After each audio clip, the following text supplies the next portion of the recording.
بارگاہ رسالت مآب صلی اللہ تعالی علیہ وسلم میں درود پاک کا ہدیہ پیش کریں۔ اللہم صلی علی سیدنا و مولانا محمد معدن الجود والکرم وآلہ واصحابہ الکرام وابنہ الکریم وبارک وسلم صلاة دائمتا سرمدا ابدا۔ عزیزان اکرام وقار، اللہ کریم کو سب سے زیادہ ناپسند چیز جس کا ذکر قرآن پاک میں بھی ہے وہ ظلم ہے۔ ظلم کو اللہ تبارک و تعالی ہرگز پسند نہیں فرماتا، اور ظلم کا مطلب صرف کسی پر ہاتھ اٹھانا ہی نہیں بلکہ کفر اور شرک بھی بہت بڑا ظلم ہے۔ قرآن پاک میں اللہ نے فرمایا ان الشرک لظلم عظیم، اللہ کے ساتھ کسی کو شریک ٹھہرانا بہت بڑا ظلم ہے، اور اس ظلم کی بہت ساری شاخیں ہیں جو آج ہم دنیا میں دیکھ رہے ہیں۔ انسان کسی نہ کسی جگہ پر ظلم کرنے کا شکار ہو جاتا ہے، ظالم بن جاتا ہے۔ اور ظلم کی تعریف اگر دیکھیں عربی میں تو یوں کہا گیا وضع الشیء علی غیر محلہ، کسی چیز کو اس کی جگہ پر نہ رکھتے ہوئے، اس کی حیثیت کو اس کی حیثیت کی جگہ پر نہ رکھتے ہوئے دوسری جگہ پر رکھ دینا، یہ ظلم کہلاتا ہے۔ حقدار کو حق نہ دینا یہ ظلم ہے، یا اپنے حق سے زیادہ کسی سے چھین لینا یہ بھی ظلم ہے۔ اور یہ ظلم کی ایک دو نہیں ہزاروں مثالیں ہیں، لیکن قرآن ہر ظلم کی مذمت کرتا ہے۔ اللہ کریم کئی جگہوں پر ارشاد فرماتا ہے ان اللہ لا يحب الظالمین، اللہ تعالیٰ ظالموں کو ہرگز پسند نہیں فرماتا۔ میرے عزیزو، گناہ بھی ظلم ہے، جیسے کہ قرآن میں اللہ نے فرمایا وَلَوْ أَنَّهُمْ إِذْ ظَلَمُوا أَنفُسَهُمْ، جب لوگ اپنی جانوں پر ظلم کر لیں تو اے محبوب آپ کے دربار پہ آئیں۔ یہ جو آیت ہے ظلم کا مطلب کیا ہے؟ انسان جب گناہ کرتا ہے تو وہ اپنے آپ پر ظلم کرتا ہے۔ ظلم کی بہت ساری شاخیں ہیں، اور ظالموں کو اللہ پسند نہیں فرماتا، چاہے وہ اپنے اوپر ظلم کیا ہو یا کسی نہتے پر ظلم کیا ہو۔ آج دنیا میں جو حالات ہم دیکھ رہے ہیں، ظالموں کا ظلم عروج کو پہنچا ہوا ہے، اور قرآن پاک میں رب تعالیٰ نے ظالموں کی نشانیاں بھی بیان کی، ایسا نہیں کہ یہ پہلی مرتبہ ہوا ہے۔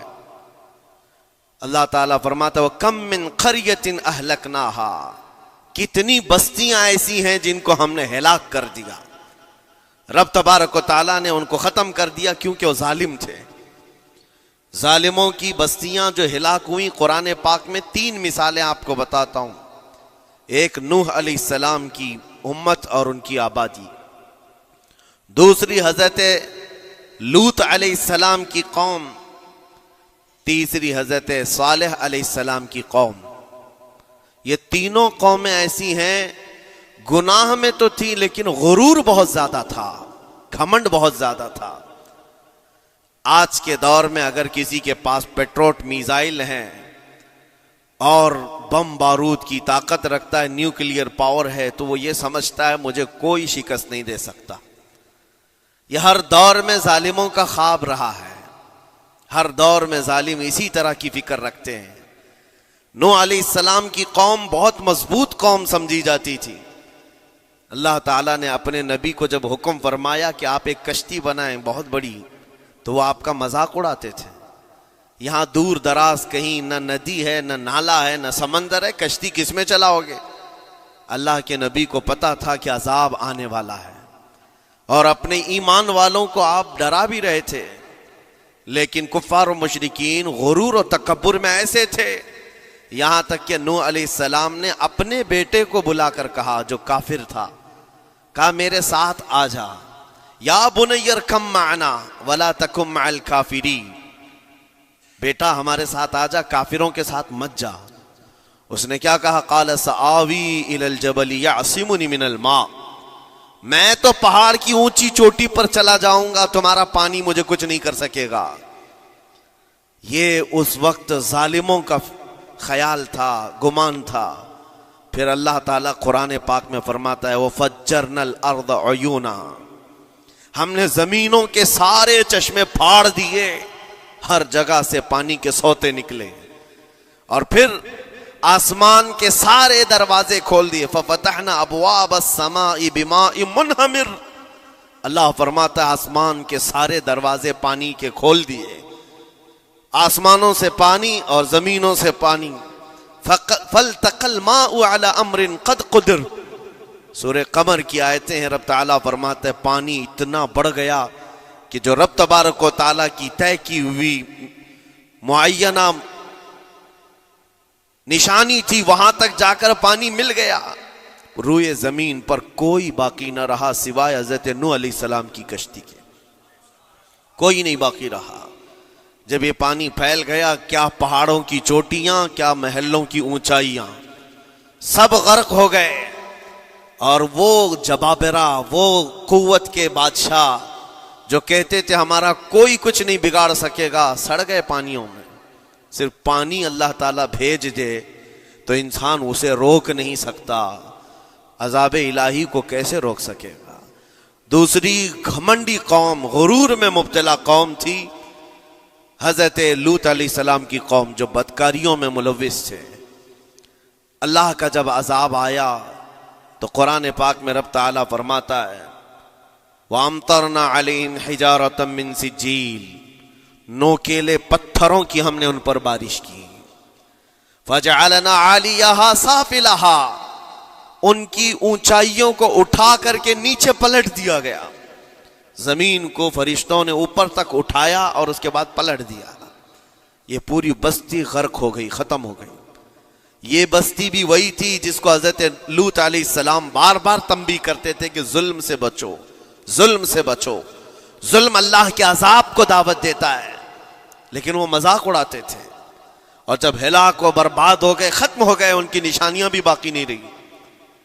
وہ پتھروں کی بارشیں کہاں ہوئی تھی واللہ عالم، لیکن میرے عزیزو ہم نے دیکھا ہے جہاں یہ قوم آباد تھی اس علاقے کو آج بتایا جاتا ہے وہ جارڈن کا علاقہ تھا، بحر مردار، جہاں پر آج باقی ہے ڈیڈ سی۔ میں خود سفر پر دیکھا، جارڈن کی ایک سرزمین پر گاڑی چلتی جا رہی ہے اور کالے کالے پتھر، جہاں تک نظر کرو صرف پتھر ہی پتھر ہیں، بہت نوکیلے۔ ایسے پتھر میں نے دنیا میں دوسری جگہوں پر نہیں دیکھا۔ آج بھی اسی طرح سے باقی تقریباً 100 کلومیٹر 150 کلومیٹر تک صرف پتھر ہی ہے، بیچ میں صرف ایک روڈ جاتا ہے، اس کے بعد نہ کوئی درخت دکھتا ہے، نہ کوئی عمارت ہے، نہ کوئی پہاڑ ہے، صرف پتھر، پتھروں کا صحرا ہے۔ آج کی اس صدی میں دیکھ کر کے ان پتھروں کو ہیبت طاری ہو جاتی ہے، جس وقت وہ برسے ہوں گے ان کی حالت کیا ہوگی۔ اور میں یہ نہیں کہتا بالضبط کہ یہ وہی پتھر ہیں جو برسے تھے، واللہ عالم، لیکن میرے عزیزوں نشانیاں آج بھی عذاب الہی کی موجود ہیں۔ تیسری قوم تھی قوم شعیب اور قوم صالح علیہ السلام۔ یہ دونوں قوموں کے بارے میں ذکر کرتا ہوں۔ حضرت شعیب علیہ السلام کی قوم صرف ناپ تول میں کمی کرتی اور کفر و شرک بھی کرتے، شعیب علیہ السلام ان کو روکتے تو وہ ان کا بھی مذاق اڑاتے، اور جب عذاب الہی کے آنے کی بات کیا تو جانتے ہیں کیا کہا انہوں نے؟ یہ وہ قوم تھی جو پتھروں کو تراش کر کے گھر بنا لیتے تھے، یعنی پورے کے پورے پہاڑ کو، پتھروں کا جو پہاڑ ہوتا ہے اس کو تراشتے تھے، اور ایک آدمی کا ایک گھر ایک پہاڑ۔ آج کے دور میں ساری بلڈوزر مل کر کے نہیں کر پائیں، مشینیں مل کر نہ کر پائیں، وہ اس وقت کے لوگ بھاری بھرکم تھے، جسامت والے تھے، طاقت والے تھے، جب وہ اپنے رہنے کے لیے ایک پہاڑ کو تراش سکتے تھے۔ 4000 سال پہلے کی بات کر رہا ہوں، اس وقت میرے خیال سے وہ اپنے زمانے کے سب سے بڑے ماڈرن لوگ یا ترقی یافتہ لوگ کہلاتے ہوں گے، سب سے زیادہ ترقی یافتہ کہلاتے ہوں گے۔ جیسے آج لوگوں کو لگتا ہے رشیا اور امریکہ بہت پہنچے ہوئے ہیں ٹیکنالوجی میں، اس دور کے وہ لوگ سب سے بڑی طاقت کے رکھنے والے تھے۔ جب حضرت شعیب علیہ السلام نے ان کو اللہ کے عذاب سے ڈرایا تو کیا کہتے تھے؟ عذاب وہی نا جو نوح علیہ السلام کی قوم میں آیا تھا، بارش آ گئی تھی، زمین سے پانی نکل گیا تھا تو پانی بہت ہو گیا تھا، یا پھر وہ جو لوط علیہ السلام کی قوم پر آیا پتھروں کی بارش، یا پھر ہواؤں کا عذاب، اگر یہ تینوں بھی آئیں تب بھی ہمارے ان پہاڑوں کے گھروں کو نقصان نہیں کر سکیں گے، ان کا اتنا غرور تھا۔ اگر پانی بھی آ جائے سمندروں کا، یا ہوا بھی تیز چلے، یا پتھروں کی بارش ہو، ہم تو بہت محفوظ قلعوں میں ہیں۔ اندازہ کرو میرے عزیزو، 3000 4000 سال کے بعد آج تک مدائن صالح اور الاولا سٹی نام سے سعودی میں موجود ہے، ابھی تک وہ گھر موجود ہیں، تو اس زمانے میں کتنے مضبوط رہے ہوں گے؟ پتہ نہیں 3000 سالوں میں کتنے طوفان آئے، کتنے سیلاب آئے، لیکن ابھی تک وہ پہاڑوں کے گھر موجود ہیں، تو اس زمانے میں کتنے طاقتور ہوں گے۔ ان کا نشہ آسمان پر تھا، غرور چڑھ کر کے بول رہا تھا، کہتے تھے کہ اگر اس طرح کے عذابات آ بھی گئے تو ہمارا کچھ نقصان نہیں ہوگا۔ کون سا؟ نوح علیہ السلام کی قوم کا عذاب آ جائے، لوط علیہ السلام کی قوم کا عذاب آ جائے، یا پھر شعیب علیہ السلام کی قوم کا عذاب آ جائے، یہ صالح علیہ السلام کی قوم کی بات کر رہا ہوں۔ تو پھر ہوا کیا؟ اللہ کے نبیوں نے انہیں ڈرایا اللہ کے عذاب سے، باز آ جاؤ، اللہ وحدہ لا شریک کی طرف جھک جاؤ۔ وہ اکڑ تھی، غرور تھا کہ نبیوں کا مذاق کرتے۔ پھر ہوا کیا؟ قرآن کہتا ہے صرف ایک فرشتے کو اللہ تعالیٰ نے زمین پر اتارا، ایک فرشتے کو اتارا، اور اس کے بعد اس فرشتے نے ایک چنگھاڑ لگائی، ایک آواز کی، ایک آواز، صرف فرشتے کی ایک آواز ایسی تھی کہ جتنے اپنے مضبوط قلعوں میں گھروں میں موجود تھے، اس آواز کی ہیبت سے ان کا بھیجا کانوں سے باہر نکل آیا تھا۔ اور صبح کے وقت جب اس بستی میں جا کر کے دیکھیں تو سب کے سب اوندھے منہ گرے ہوئے تھے، ایک بھی اس میں سے بچا ہوا نہیں تھا۔ نہ نوح علیہ السلام کا طوفان آیا، نہ لوط علیہ السلام کی قوم پر برسنے والے پتھروں کا عذاب آیا، نہ ہی ہوائیں چلائی گئیں۔ ایک فرشتے کو بھیج کر رب تعالیٰ نے اپنی قدرت کا مظاہرہ فرمایا۔ اللہ کے کروڑوں اربوں لا تعداد فرشتے ہیں، ایک فرشتے کی طاقت ایسی ہے کہ اگر وہ اپنی آواز نکالے تو تمہارے کانوں سے بھیجا باہر نکل آئے۔ اللہ وحدہ لا شریک، وہ حی و قیوم کل بھی تھا اور آج بھی ہے، وہ رب ذوالجلال حی و قیوم ہے، طاقتور ہے اور ہمیشہ رہے گا۔ اور رب تبارک و تعالیٰ نے قرآن پاک میں فرمایا، آپ یہ آیت تقریباً 3 جگہ قرآن میں آئی، وَإِذْ نَجَّيْنَاكُمْ مِنْ آلِ فِرْعَوْنَ يَسُومُونَكُمْ سُوءَ الْعَذَابِ يُذَبِّحُونَ أَبْنَاءَكُمْ وَيَسْتَحْيُونَ نِسَاءَكُمْ وَفِي ذَلِكُمْ بَلَاءٌ مِّن رَبِّكُمْ عَظِيمٌ۔ رب تعالیٰ فرماتا ہے یاد کرو فرعونیوں کے عذاب سے اللہ نے تم کو نجات دی۔ یہ بنی اسرائیل کو کہا جا رہا ہے کہ فرعونیوں کے عذاب سے، کہ فرعون اور اس کے لشکری اس قدر سخت سزائیں دیتے تھے موسیٰ علیہ السلام کی قوم پر، ایمان والوں پر، بنی اسرائیل پر۔ اللہ فرماتا ان سے نجات دیا رب تعالیٰ نے، لیکن وہ کرتے کیا تھے؟ بنی اسرائیل میں ایک بھی بچہ پیدا ہو جائے اسے ذبح کر دیتے تھے۔ فرعون کے لشکریوں نے ایک سال میں 12,000 بچوں کو قتل کیا ہے، 12,000 بچوں کو ذبح کر دیا ہے۔ آج کے اسرائیلی اگر یہ بچوں پر ظلم کرتے ہیں تو یہ تعجب کی بات نہیں ہے، فرعون کی سرشت میں داخل تھا اور یہ فرعونی ہے، وقت کے جبابرہ ہیں، وقت کے ظالم ہیں۔